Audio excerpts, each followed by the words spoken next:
Hello students, मैं आपके साथ कुछ शेयर करना चाहूँगा। याद रखिएगा, किसी भी कंपटीशंस को क्रैक करने के लिए, खास करके मैं इंग्लिश की बात कर रहा हूँ, parsing this is very important for the examination. Parsing means analysing a sentence to identify the function of each word. याद रखिएगा, हर शब्द का अपना एक वैल्यू होता है। अब ऐसा नहीं है कि हर जगह एक शब्द का एक ही वैल्यूएशन है, ऐसा बिल्कुल नहीं है। पार्ट्स ऑफ स्पीच के हिसाब से words have multiple roles, words have multiple meanings. So remember, parsing means analyzing a sentence to identify the function of each word. और this is the very simple and static for you. In a given sentence, किसी भी वाक्य में अगर कोई शब्द दिया हुआ है, each word has got its own status. A and the, listen to me, which words I am just going to mention, very important for you. A and the, this is called article, as you know about this. okay?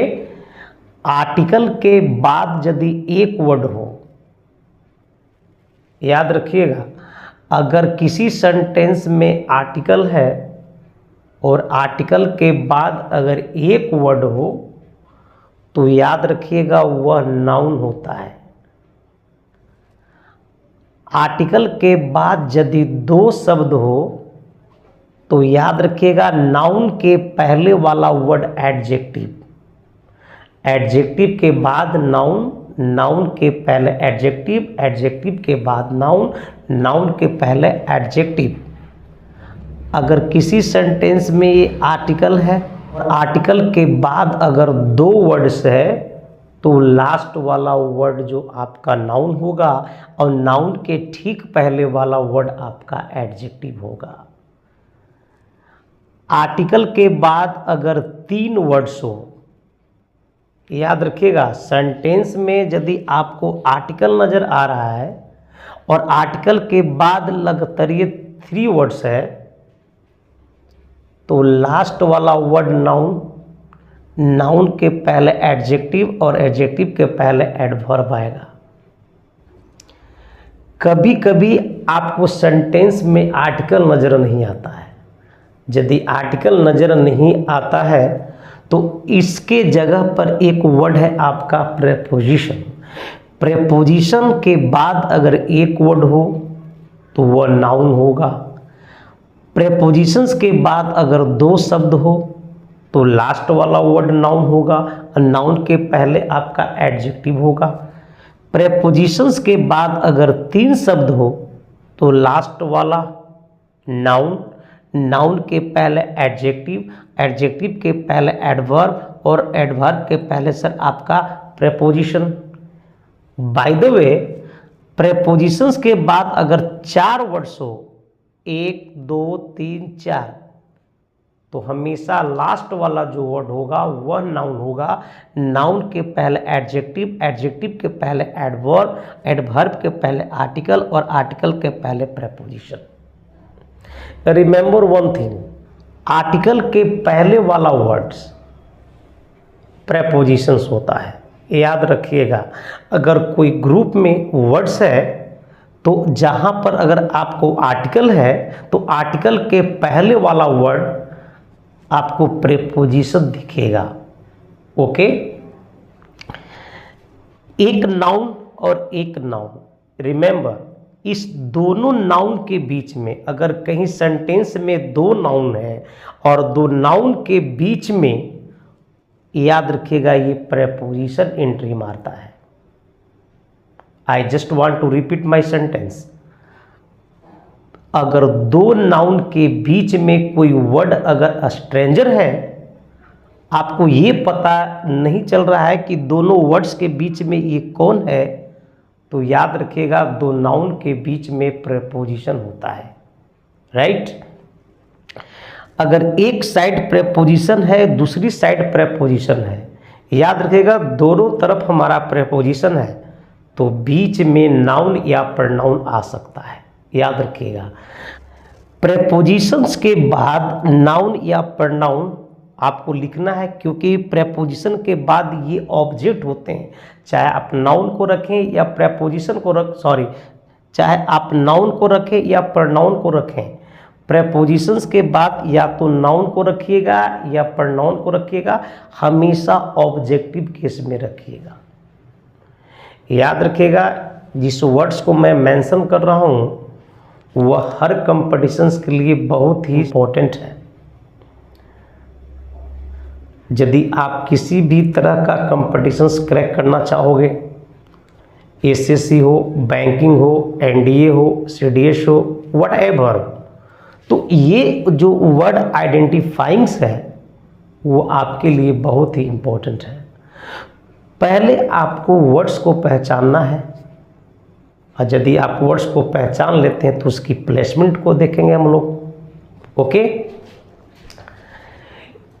याद रखिएगा subject, अगर subject के जगह पर अगर कोई word बैठा हुआ है, याद रखिएगा ये सब्जेक्ट के जगह पर अगर ये सब्जेक्ट है, यानी सब्जेक्ट के जगह पर अगर कोई वर्ड बैठा हुआ है तो याद रखिएगा या तो वह नाउन होगा या फिर प्रोनाउन होगा, क्योंकि सब्जेक्ट दो ही बनते हैं, या तो नाउन होगा या फिर प्रोनाउन होगा। करेक्ट। सब्जेक्ट के बाद वर्ब आता है, वर्ब के पहले सब्जेक्ट, सब्जेक्ट के बाद वर्ब, वर्ब के पहले सब्जेक्ट। और यही 33 में स्टूडेंट्स कंफ्यूज होते हैं कि वर्ब के पहले वाला जो वर्ड्स होगा वो आपका सब्जेक्ट होता है, और subject can be two only, noun और प्रोनाउन। ओके, तो सब्जेक्ट के बाद वर्ब होगा, वर्ब के बाद ऑब्जेक्ट। अगर ऑब्जेक्ट है तो ऑब्जेक्ट या तो नाउन होगा या फिर प्रोनाउन होगा। ऐसा कोई जरूरी नहीं है कि वर्ब के बाद ऑब्जेक्ट सीधा ही आएगा, अगर आएगा तो नाउन या प्रोनाउन होगा, या हो सकता है कि वर्ब के बाद हमको एडवर्ब हो जाए। ओके, अगर मैं आपसे पूछूं कि एक मैं वर्ड लिया हूं स्पीकिंग, चूंकि ये बहुत ही इजी वर्ड टाइप का लिखा हुआ है, और यदि मैं आपसे पूछूं कि ये क्या है तो शायद आपके दिमाग में ये बात चल रहा होगा कि सर ये स्पीकिंग है, ये क्रिया का फोर्थ फॉर्म है। ऐसा बिल्कुल नहीं है। ये स्पीकिंग किसी सेंटेंस में नहीं है, तो ये एक वर्ड है, और जब इसका हम सेंटेंस में सेट करते हैं तो सेंटेंस डिसाइड करता है कि ये क्या है। आई लाइक स्पीकिंग एक मेरा सेंटेंस बना हुआ है, और मैं आपसे पूछूं कि स्पीकिंग यहाँ पर पार्ट्स ऑफ स्पीच के अकॉर्डिंग क्या है, तो पहले आप इस सेंटेंस को पहचानिए। याद रखिएगा ये क्या है, सब्जेक्ट, और सब्जेक्ट के बाद क्या आएगा, वर्ब। तो आई अपने आप में एक सब्जेक्ट है, लाइक एक वर्ब है, और इसी वर्ब का ये जो स्पीकिंग है एक ऑब्जेक्ट है।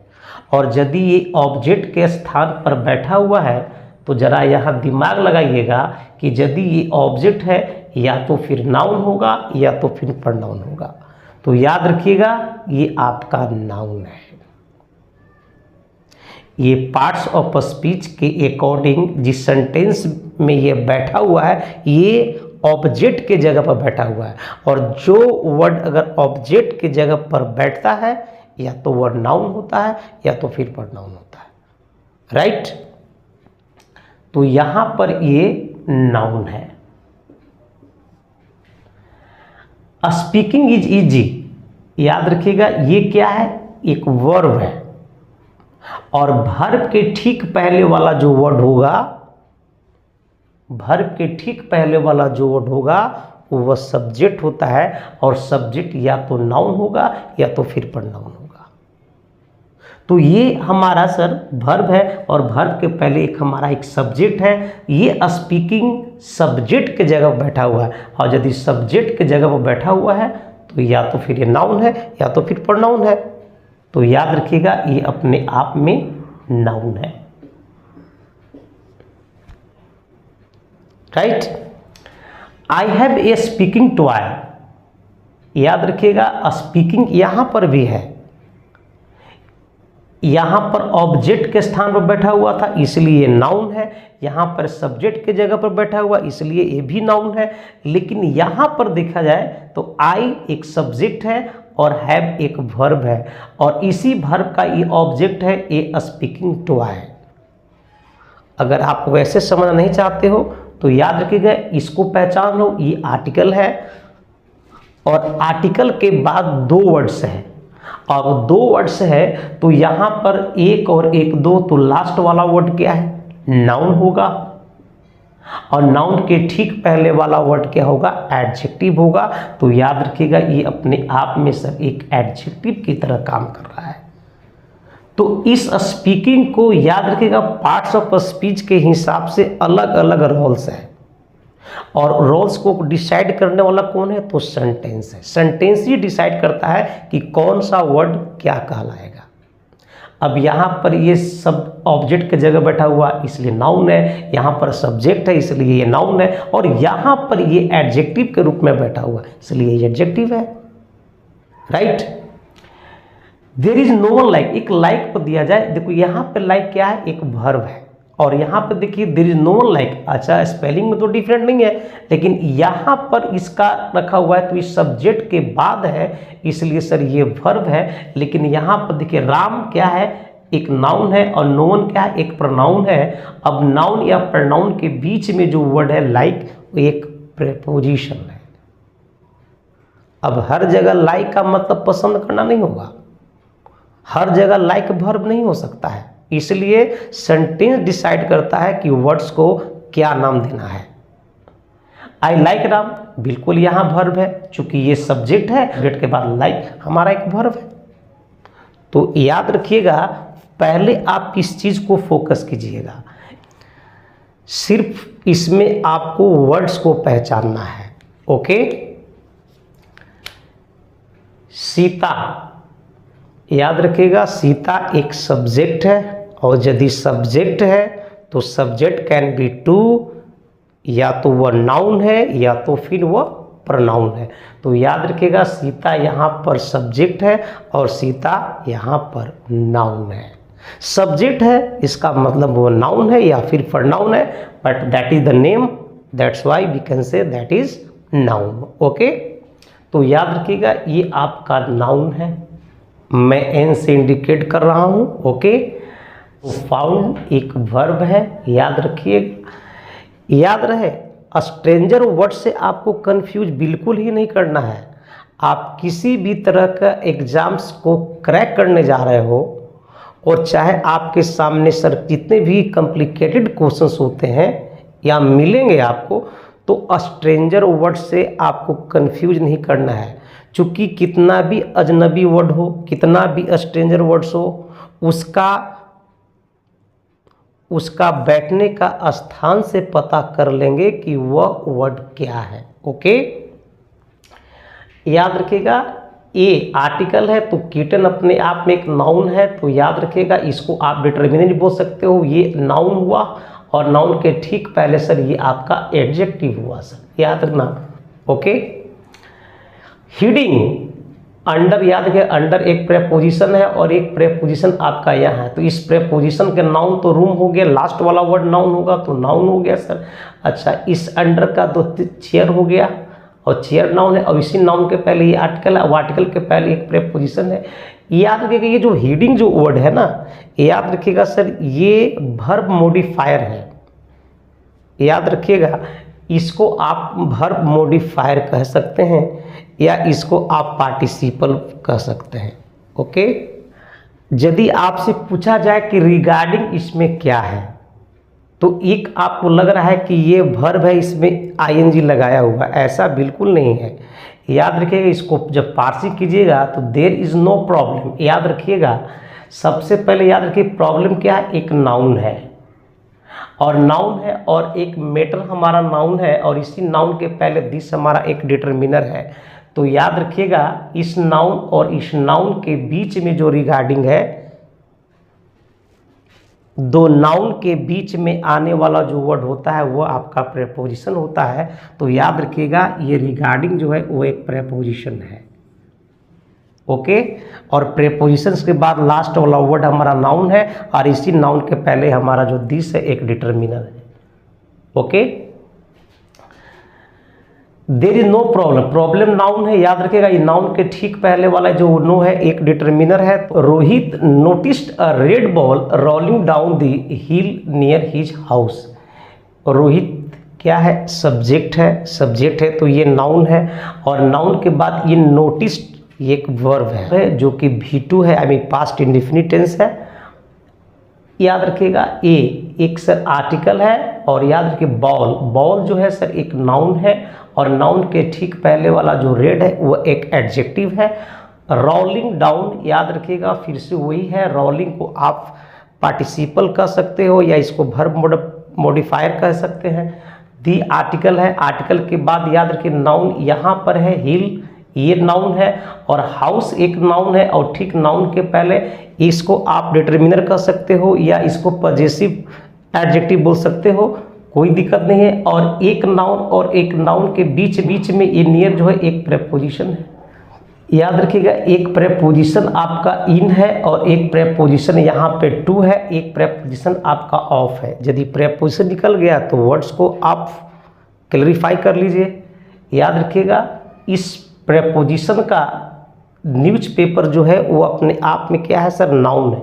याद रखिएगा ये आपका नाउन है और नाउन के ठीक पहले वाला ये आपका आर्टिकल है, वो आर्टिकल के पहले प्रेपोजिशन दी प्लस आर्टिकल, दी आपका याद रखिएगा आर्टिकल है, वो आर्टिकल के बाद दी आपका नाउन है। याद रखिए जो परटेंस है ना ये आपका वर्ब है, ये परटेंस जो है ये आपका वर्ब है। कंडीशन क्या है, एक नाउन है और नाउन के ठीक पहले वाला वर्ड ये पैथेटिक एक एडजेक्टिव है, एडजेक्टिव के पहले एक आपका आर्टिकल लगा हुआ है और आर्टिकल के पहले एक प्रेपोजिशंस है।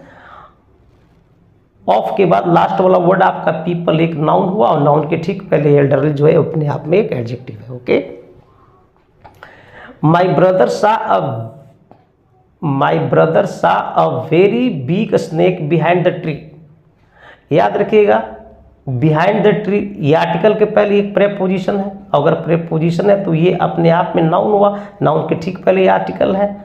और याद रखिए माई ब्रदर अपने आप में एक सब्जेक्ट है तो ये माई ब्रदर एक नाउन है, नाउन के ठीक पहले इसका माई डिटरमिनर है। सा एक वर्ब हुआ और याद रखिए ये आर्टिकल है, आर्टिकल के बाद 1 2 3 वर्ड है तो 3 लास्ट वाला वर्ड क्या हुआ, नाउन, नाउन के पहले एडजेक्टिव हुआ और एडजेक्टिव के पहले ये एडवर्ब हो गया। Okay, the cat sleeps on the mat. याद रखिएगा द कैट अपने आप में सब्जेक्ट हुआ, दी आर्टिकल के बाद द कैट नाउन हुआ, सब्जेक्ट सिंगुलर होने के वजह से स्लीप्स करना पड़ा, स्लीप्स आपका वर्ब है और वर्ब के बाद याद रखिएगा एक प्रेपोजिशन ऑन है तो ये आपका प्रेपोजिशन है और प्रेपोजिशन के बाद लास्ट वाला वर्ड नाउन है और नाउन ठीक पहले सर इसका आर्टिकल है।